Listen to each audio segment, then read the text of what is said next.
Hello my dear students, welcome to my channel Triyasha study centre.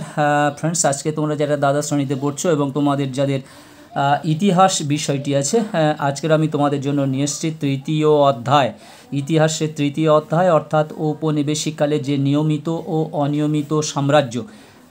এই চ্যাপ্টারটার নাম বড়, আমি সংক্ষেপে এখানে লিখেছি, দেখতে পাচ্ছ, ঔপনিবেশিক দিয়ে ডট ডট ডট দিয়ে নিয়মিত অনিয়মিত সাম্রাজ্য, এক কথায় তৃতীয় অধ্যায়। এই তৃতীয় অধ্যায় থেকে ইম্পর্টেন্ট কিছু এসএ কিউ নিয়ে এসছি। আপাতত তোমরা এই 24-25টা এসএ কিউ একেবারে 100% মুখস্থ করে নাও, 100% মুখস্থ করে নাও, এবং এর থেকে তিনটি প্রশ্ন এই অধ্যায় থেকে তোমাদের থাকবে।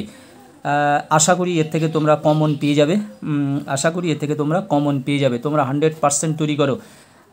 এবং তার আগে বলবো, তোমরা অধ্যায়টা আগে খুব ভালো করে পড়ে নাও, একবার খুব ভালো করে প্রথম থেকে শেষ পর্যন্ত খুব ভালো করে পড়ে নাও, তাহলে তোমাদের আইডিয়া হবে যে কোন প্রশ্ন কয়ের পাতাতে থাকতে পারে, এই আইডিয়াটা হবে। সেই জন্য পুরো বইটা পড়ার প্রয়োজন আছে।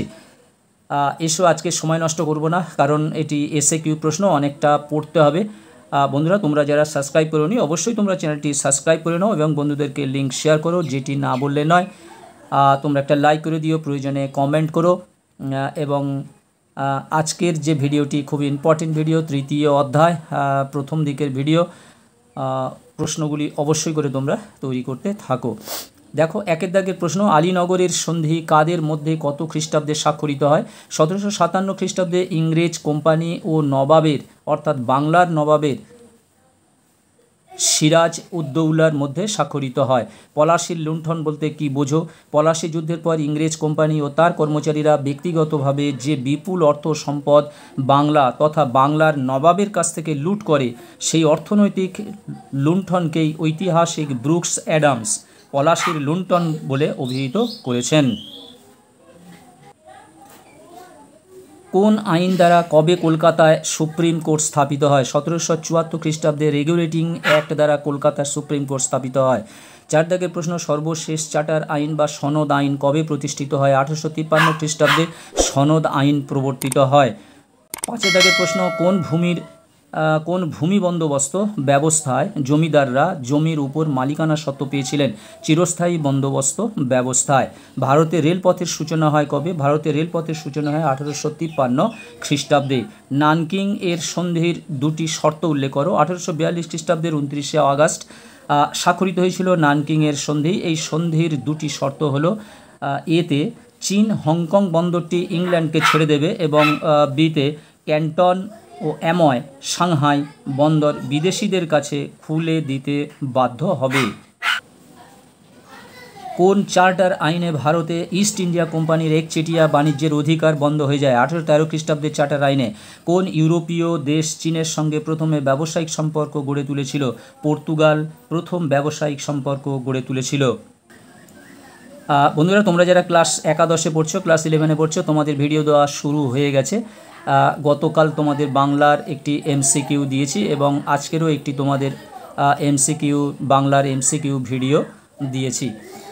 10 দাগের প্রশ্ন, বৈদেশিক বাণিজ্যের জন্য চীনের কোন বন্দর দুটি সীমাবদ্ধ ছিল? বৈদেশিক বাণিজ্যের জন্য চীনের সাংহাই ও ক্যান্টন বন্দর দুটি সীমাবদ্ধ ছিল।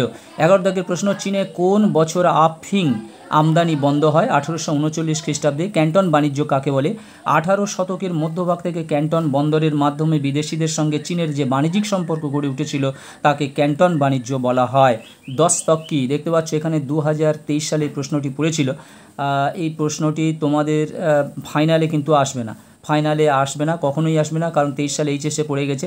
এটি তোমাদের দেওয়া হয়েছে তোমাদের টেস্ট পরীক্ষাতে যদি আসে, সেই জন্য আমি এটাকে রেখেছি। 1717 খ্রিস্টাব্দে মুঘল সম্রাট ফারুকসিয়ারের ফরমান অনুসারে ইংরেজ কোম্পানি ও তার বণিকরা সুবা বাংলায় বিনা শুল্কে বাণিজ্য করার যে অধিকার বা ছাড়পত্র পায় তাকেই বলা হয় দস্তক। কোন দুটি স্থানের মধ্যে ভারতে প্রথম রেলপথ স্থাপিত হয়? ভারতের বোম্বাই থেকে থানে পর্যন্ত প্রথম রেলপথ স্থাপিত হয়। 1813 খ্রিস্টাব্দের সনদ আইনের গুরুত্ব কী ছিল? 1813 খ্রিস্টাব্দের সনদ আইনে ছিল বেশ স্মরণীয়, কারণ এই বছরে ঘোষিত সনদ আইনে ভারতবর্ষ থেকে ইস্ট ইন্ডিয়া কোম্পানির একচেটিয়া বাণিজ্যিক অধিকারের অবসান হয়। অন্ধকূপ হত্যা কি?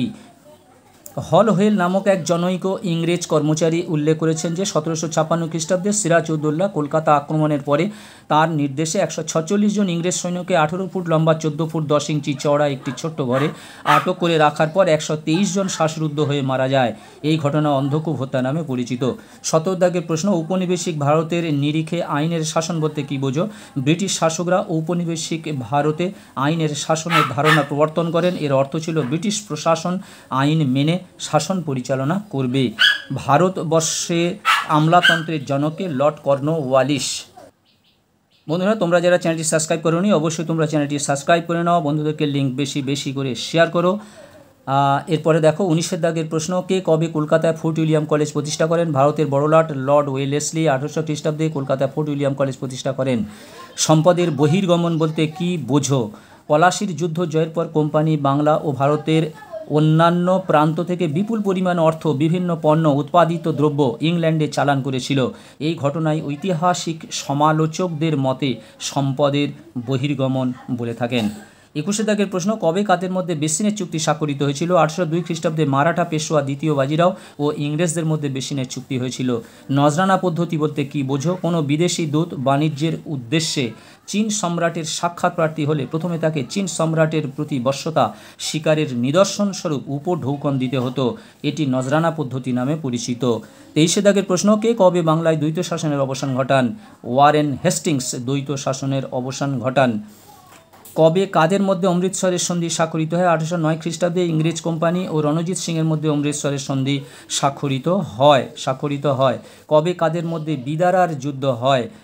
1759 খ্রিস্টাব্দে ইংরেজ ও ওলন্দাজ বণিকদের মধ্যে বিদারার যুদ্ধ হয়। এখানে দেখতে পাচ্ছ কয়েকটি প্রশ্ন আমি নিচে রেখে দিয়েছি। সূর্যাস্ত আইন কাকে বলে? কর্নওয়ালিস কোড কি? রেগুলেটিং অ্যাক্ট কবে পাস হয়েছিল এবং অবশিল্পায়ন কি? বন্ধুরা, এই প্রশ্ন কটি 2022 সালে উচ্চ মাধ্যমিক পরীক্ষাতে পড়েছিল। আমি তো তোমাদের 24, 23, 22 প্রায় সমস্ত প্রশ্ন আমি বাদ দিয়ে দিয়েছি। আমি এখানে তোমাদের জন্য উত্তর করিনি। তবে এই প্রশ্ন কটি তোমরা একবার একটু দেখে যেও। যদিও ইম্পর্টেন্ট খুব একটা নয়, 22 সালের প্রশ্ন তোমাদের 25 সালে নাও আসতে পারে। বাই চান্স এর থেকে যদি একটা আসে, সেই জন্য বলছি এই প্রশ্ন কটি একটু উত্তর দেখে যেও।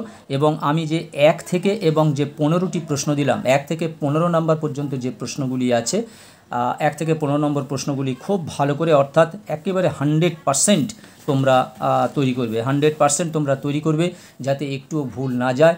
অর্থাৎ এর থেকে যে 3টি প্রশ্ন পড়বে সেই 3টি প্রশ্ন যাতে তোমরা 3 থেকে 3 নাম্বার পেতে পারো। বন্ধুরা, আজকের মতো ভিডিওটি শেষ করলাম। আবার কথা হবে নেক্সট ভিডিওতে অন্য একটি সাবজেক্টকে নিয়ে। তোমরা সবাই ভালো থাকবে, সুস্থ থাকবে। তোমাদের জন্য রইল শুভকামনা।